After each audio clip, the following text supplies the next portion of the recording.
Alright, I want to make a quick video to just address a lot of the comments and common complaints I've been getting on my recent Redo of Healer video, and it's been a massive chore for me to every day log online and get a shit ton of emails of all these people in the comments of the Redo of Healer video, and I'm trying to address all of them fully, as much as I can, as best as I can, but some of you guys just keep commenting the same exact thing when it's already been answered like 5 times at that point, okay?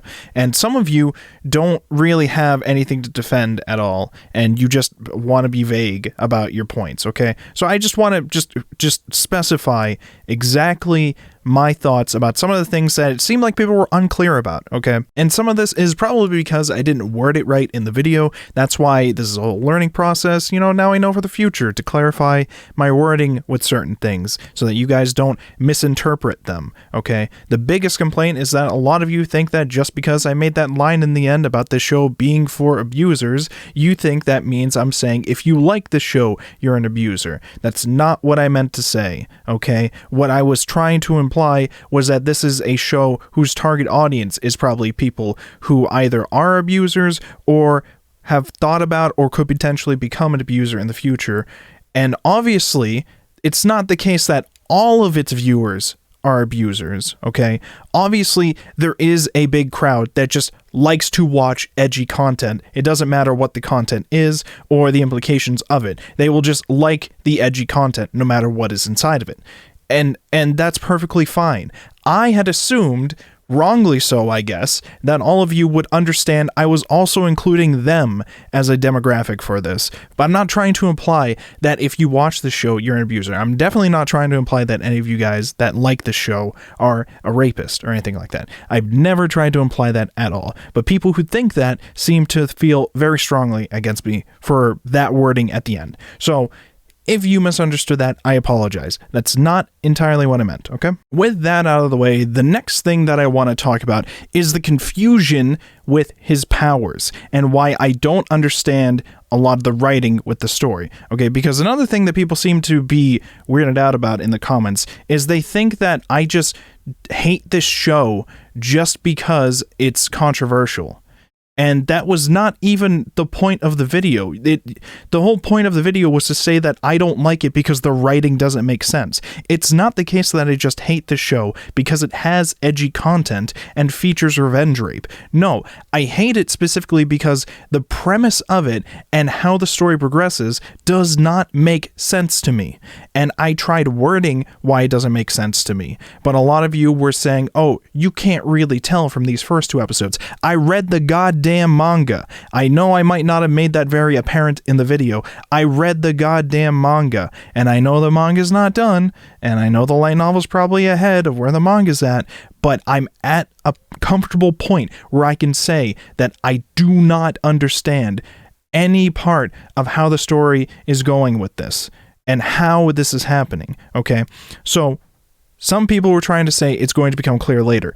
It doesn't to me. The scene we see at the end of his first life, okay, where all the main heroes are fighting the demon lord, they're getting defeated, they're lying on the ground, and the healer finally reveals that he developed a resistance to the drug.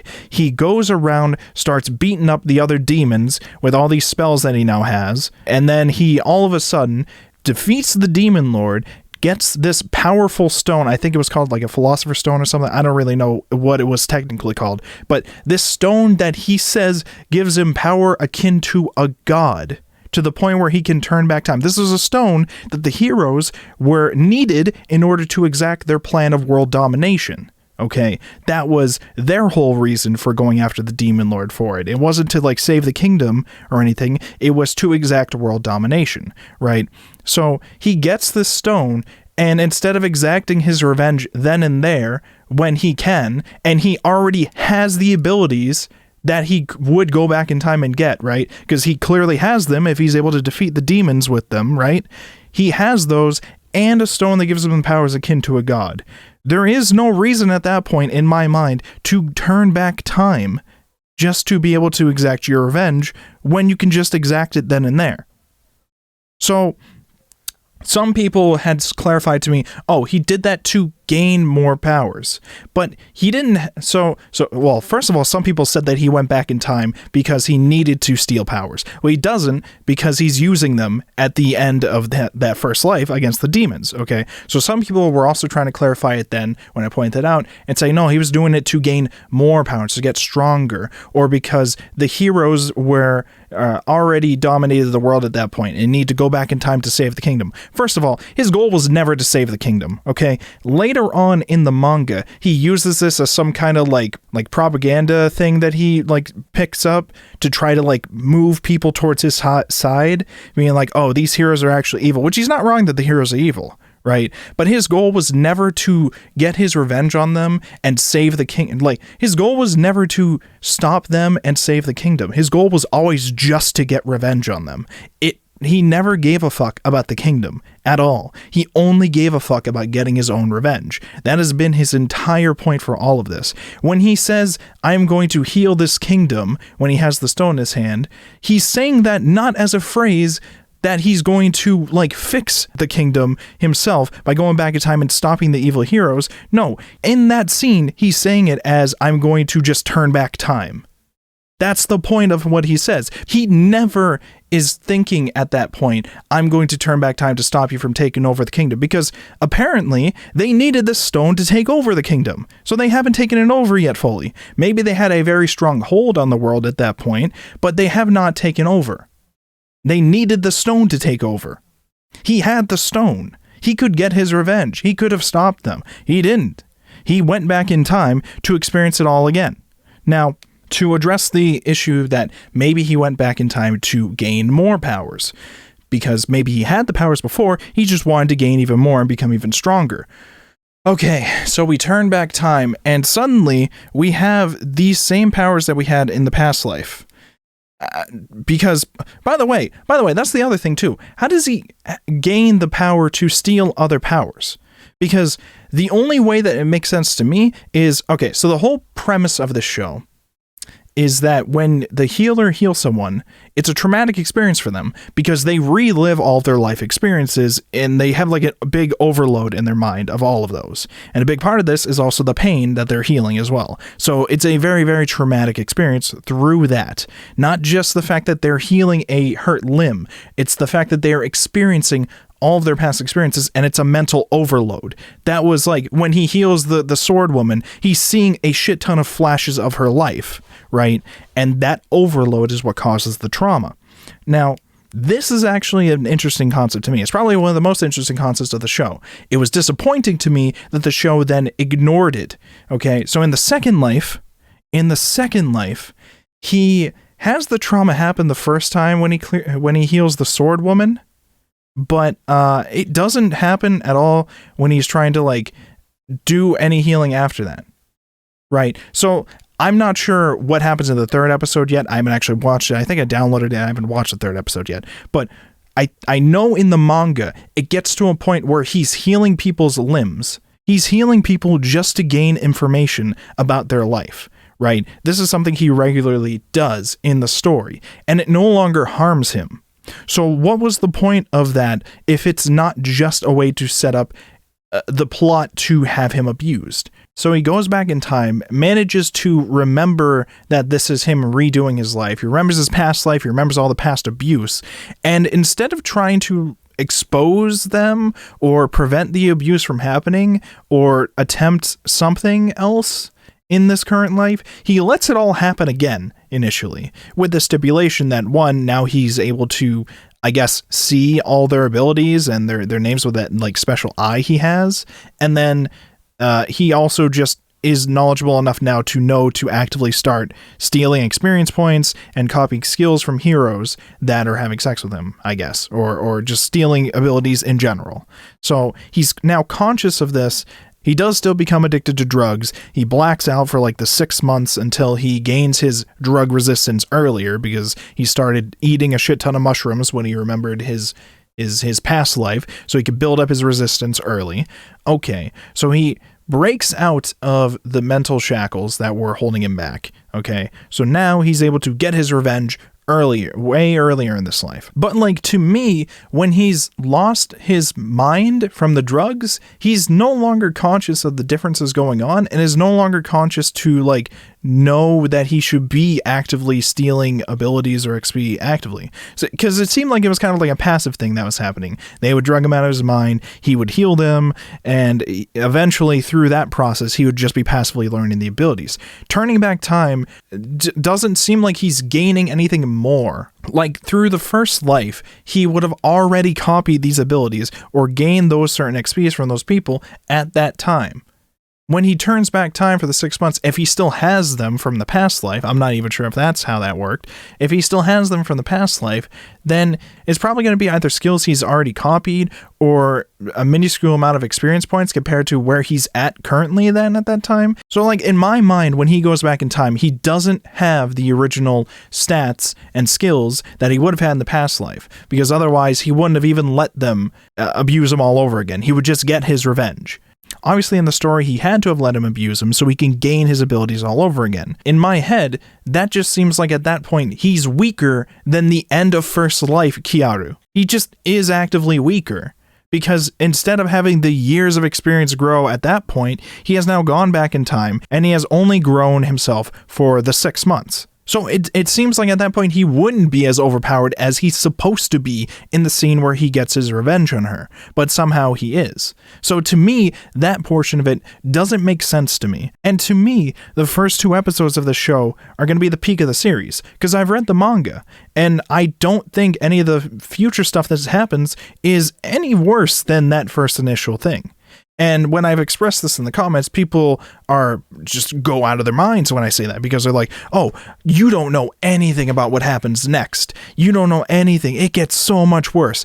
I don't think it gets so much worse, because I read the manga, and when we establish that revenge rape is the norm for the show, I don't think more revenge rape is anything more shocking. I don't care about the extra circumstances that are involved with it, okay? I don't care if they're being eaten alive while it's happening, or being burned alive while it's happening, or turned from a guy into a girl and then that happens to them. I don't care about any of that, because we've already established the norm is revenge rape. Everything after that, I'm just going to assume, is just more of that. And it is.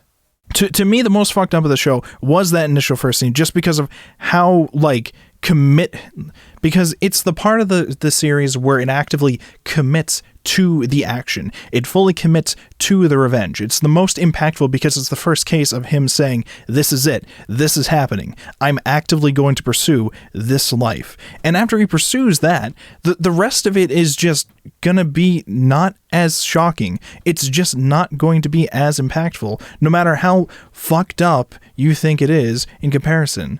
Like, it's just not to me. In the manga, after that first initial revenge, it goes into a lot of text-heavy exposition to try to build up this world that it feels like we only thought about actively after the fact. Like, they had written this as like a hentai one-shot, and then somebody said, hey, could you actually continue that as like something more serious? And he was like, well, fuck, I didn't think this far, so I'll just, I don't know, write some shit. And I'm not sure if this feels like this to me just because it's a translation from the light novel to the manga, and that translation there is shit, but it, like, to me, it reads like this was just an exposition dump that was thought of later on, and we didn't actually care enough to, like, introduce this more in a more interesting and active way in the actual story itself. He goes around all over the place in this fantasy world, slowly gathering up a harem of women into his party, and they all have sex with him because they want to boost up their levels so that they can work towards their goal. And he transforms some of them from their past life, mind wipes them, brings them into the party. And it's like, none of this is shocking to me anymore at this point. None of this is interesting to me because we've already established what the initial concept of this is going to be.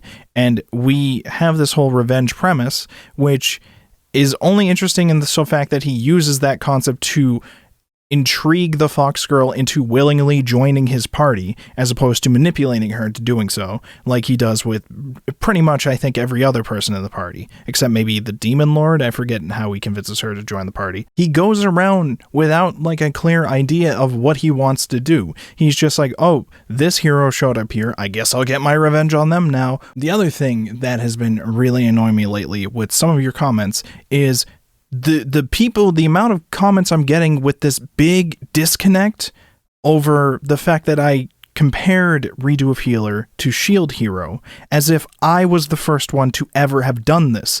This show's entire hype was largely based on comparing it to Shield Hero and other anime like Goblin Slayer and Interspecies Reviewer. Now, all of these shows have the similarities of having controversial themes and sexual themes tied with these controversial themes, okay? So in Goblin Slayer, the edginess is in the fact that in the very first episode of Goblin Slayer, we see how horrific the goblins are because they are actively raping party members that lose to them. But the point of Goblin Slayer with them is to set up how horrific these creatures are supposed to be perceived, despite them being one of the lowest of the low kind of monsters you would fight in an RPG in general.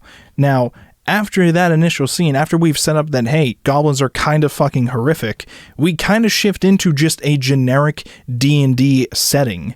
And it's decent enough to watch through all of it. I watched through all of it, and I wouldn't regret watching all of it. But what I'm just saying is that show kind of confuses me with why people compare it to it, because it's only really controversial for that initial scene. After that, it's not really anything remotely similar to Redo of Healer. But I can still understand why it's being compared to it, because it has that controversial setup at the very beginning. And people can talk about that kind of thing. Now, with Interspecies Reviewer, that one is just because this was something that was a really big thing on Funimation. I'm pretty sure it was dubbed, and they clearly did not check beforehand with the actual content of how bad it gets later on with the actual anime. From what I've understood about that, they had read through the manga, and the manga doesn't get that graphic with it, so they licensed it based through that. But when the actual anime came out, it turned out to be vastly more graphic than they expected it to be. So it's understandable why that situation happened, and why they ended up pulling it, and why people would be upset about that. With Rising of the Shield Hero, that's the case where this is something that's most compared to Redo of Healer, because it has not only these controversial sexual themes, it also has main characters who have been scorned by people in power, specifically women in power in these situations, in both of them. And they're both fantasy settings within themselves that follow RPG scenarios. Now, Redo of Healer is not an isekai. I wouldn't define it as an isekai, at least. I know a lot of other people have been defining Redo of Healer as isekai, but to me it's not, because it's just him redoing his current life, and I wouldn't consider that to be an isekai by itself. Maybe you could, if you consider the fact that he turns back time and becomes overpowered as a result of his knowledge. I don't personally consider it to be an isekai, but a lot of people are comparing Redo of Healer with Shield Hero because they consider them both to be revenge isekais. Now, I don't know if I would consider Shield Hero to be a revenge isekai. It's definitely an isekai, sure, but the revenge part is the one that I'm not sure about, because Shield Hero is the show where he doesn't actually actively seek his revenge, and yet people see this show as a revenge isekai, because it sets up a situation where, for those of you who, I guess, got to this point of the video and still wouldn't know about Shield Hero, its premise is that the main character comes from another world. He's the Shield Hero, the weakest of the four heroes that arrive, and the princess, Mayan, I think her name was, she deceives him, makes him think he's her friend, and then she lies to the people of the nation and declares that he has raped her. He is just... Nobody is taking his side on this at all. He is immediately seen as the villain, and his reputation is immediately ruined. Nobody wants to work with him. Nobody wants to be near him, okay? That's why he has to go and actively get a slave in order to get anything done, which becomes Raftalia, and he ends up developing a nice relationship with her. Now, he doesn't actively seek revenge in the story. He is just surviving in a shit situation. He doesn't mind if people see him as the villain because he knows he's not actively taking a villain role. He's not doing any crimes in response to this. He doesn't get accused of rape and then actively becomes a rapist because he's been accused of it. That's not what happens. He doesn't even plot to kill her. He just tries to survive in his own situation. So my point in that video was showing how I do not agree with people comparing these two with the hype, but I do think there is important things to compare with them. You can compare these setups with these two main characters who have been wronged by these powerful women and take very different approaches to how they handle it. Now, you can argue that because of the different degrees of how wronged they were, could also vary with how different levels they respond to it. Like in Shield Hero, he's only accused of rape and his reputation is ruined. But in Redo of Healer, he is actively raped and decides to rape in response as a revenge. To me, it's baffling that most of the anime community that has been trying to hype up Redo of Healer as the next big controversial anime has been directly comparing it to Shield Hero, and somehow some of you fucking commenters think that it is laughable that I'm comparing the two, when I'm not the one initially comparing them in the first place, and in fact my direct comparison of them is showing how they are vastly different shows. Which, by the way, you can compare things that are different, right? You can compare these two different concepts. Like, they don't have to have all these similarities. You can have different means to compare them. Like, you can compare something like a comedy slice of life with something like Shield Hero if you're not looking at, say, the story or the plot or maybe even like the character designs. Like, you can compare them through animation styles. You can compare them through sound design. You can compare them through, like, there's a whole bunch of measures that you can do. And you can argue that, hey, a comedy show should have different kind of measurements for sound than something like an RPG fantasy show. Okay, that's perfectly fine. But there are measures that you can still compare them. You can say that this one show does it better for its genre than this one show does for its genre. Like, you don't have to say, hey, K-On! Is kind of a shit fantasy story because it's not even fantasy. Like, no, you could say it's a very good slice of life, whereas Redo of Healer is not a very good fantasy. Like, you can say these things as a comparison. You can compare them like that. There's a whole bunch of different ways you can compare them without them being similar at all. You can also compare them if they are very similar, of course, and have the slight differentiators. And though, like, it's easy to compare Shield Hero to Redo of Healer. I can't imagine how you people seem to think that these are vastly different things that can never be compared when they are both dark fantasy shows that seem to have a very similar kind of target demographic towards the beginning, at least. Like, in the first episode, he's wronged, and the blame is put on him, his reputation is ruined, and nobody wants to interact with him anymore. At that point, and in the first episode of Redo of Healer, like, these very much both seem like shows that are geared towards, like, incels or people that, in general, just don't feel like they have a place within this world because they are being held down by certain people within power, typically women. Now, with Shield Hero, within, like, the next couple episodes, this changes. But with Redo of Healer, this doesn't feel like it changes. At any point for me, it doesn't feel like it changes. It just feels like that, and then also a generic fantasy with dark elements every now and then that aren't even that shocking anymore at that point. Now, I'm not saying that you can't have edgy content. That's another thing that I was seeing people say, okay?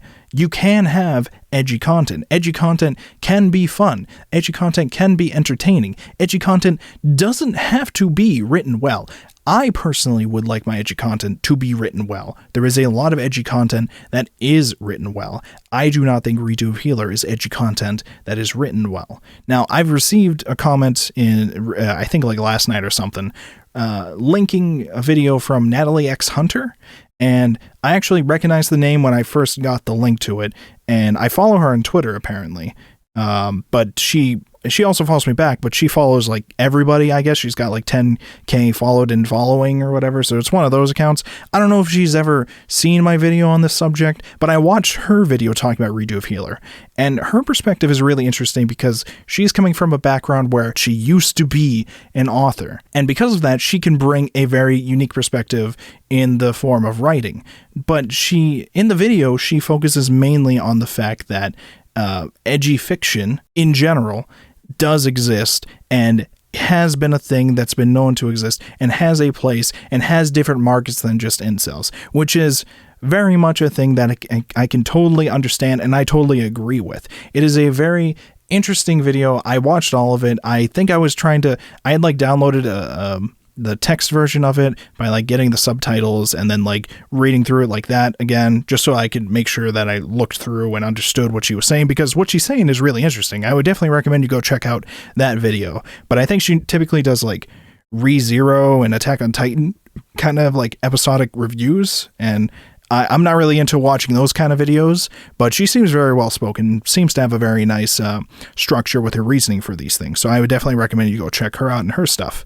But I think for me, with that kind of video and that perspective, which I do agree with, edgy fiction does have its place, and it can be fun and it can be really nice and it can have other outlets than just incels. There is actually a female market for this kind of stuff, especially, even stuff like Redo of Healer can have a female market for this kind of thing. There's rape fetish is a thing that people have, and even women can have this thing. But I think what I kind of wished that I heard more of from Natalie's video there, and I didn't look through all the comments. She was kind of responding to a lot of comments, but I didn't read through all of them. I read through some of them, but I didn't read through all of them. I'm more interested in hearing what she thinks about the actual story of Redo of Healer. I'm not sure if she actually went and checked out the story of Redo of Healer past like the initial premise or like the first episode or something, but I'm really interested in seeing what her perspective is with the story and how it's going to progress. I don't know if she's checked out the manga, but I would be super, super interested in hearing her thoughts on that, as from that perspective of having been an author and knowing what is writing that's well structured and writing that is just not well structured and just trying to use certain elements as some kind of excuse in order to have scenes that they intend to have, such as, in my view, there's a lot of parts of this that just are an excuse to have a certain scenario of a sex scene with a character, and that this show didn't necessarily even have to have sex scenes, in my view, with like the initial premise that it set up. Because in my view, the dumbest part of this is the fact that, okay, the aspects of the show that make it unique. The healer takes a lot of mental trauma whenever he heals someone, okay? It is a mortifying experience to them. And this is very interesting because it makes the healer useless, okay? That's one of the most interesting points of the show. And that's one of the most unique points of this that makes it unique. Now, the second part of this that makes the show unique is the fact that you need to have sex with the hero. I forget if it said it has to be a hero or if it has to be the healer hero. Okay, I forget which one of those it was, but you have to have sex with the healer you have to ingest his sperm to increase your level cap. That was the core, secondary, unique part of setting up this fantasy world. And that second part is probably the dumbest excuse for like just having sex scenes in this that I've heard in a while. I know that's kind of a hyperbole. It sounds like it's a big exaggeration, but to me, it's just at that point, just don't make an excuse for it. Just say that they're fucked up abusers. To me, that kind of takes away from it. It's kind of trying to like justify the rape that's happening in this show. You can just have sex scenes and have them be abusers without trying to have some weird justification for it. Like, you don't have to do any of that. You can just say, hey, these are fucked up people that are actively indulging in this without trying to have some reasoning for them to indulge in it. So with that in mind, I would have been really, really interested to hear Natalie's actual thoughts on the actual writing of this herself, because her thoughts on the edgy fiction side of this and who that target audience is for is interesting in itself, and she's very well spoken about it, like I said. but I just want to also hear her thoughts on the actual writing and whether or not it is something that should be having all of this controversy and discussion about, or if it actually is just something that should have just thought itself through more. But anyways, things I've learned from doing that video and responding to comments is, well, obviously, you can't please everyone.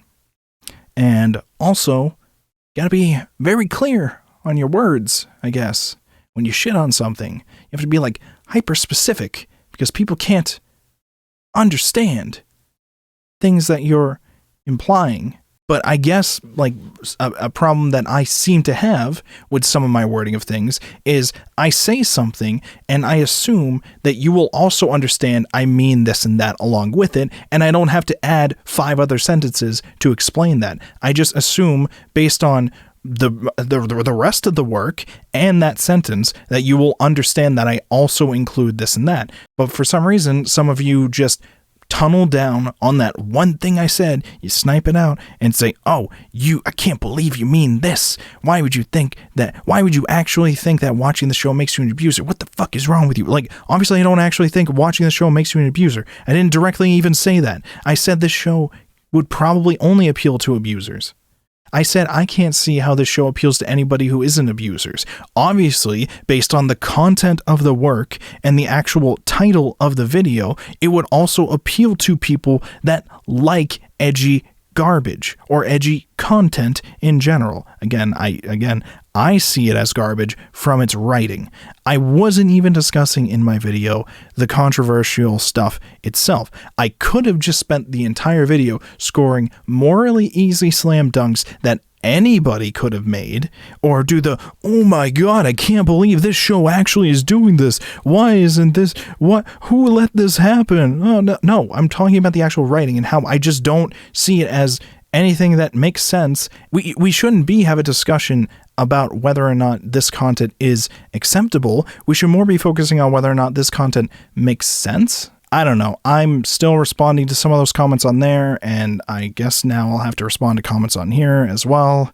And God help me if I didn't say everything properly in this video where I'm not using a script and I'm just responding to things off the top of my head, and all of you fucking tear me apart with one thing that you snipe out and you just don't try to think about what I'm trying to say. I'm so tired. I'm so tired.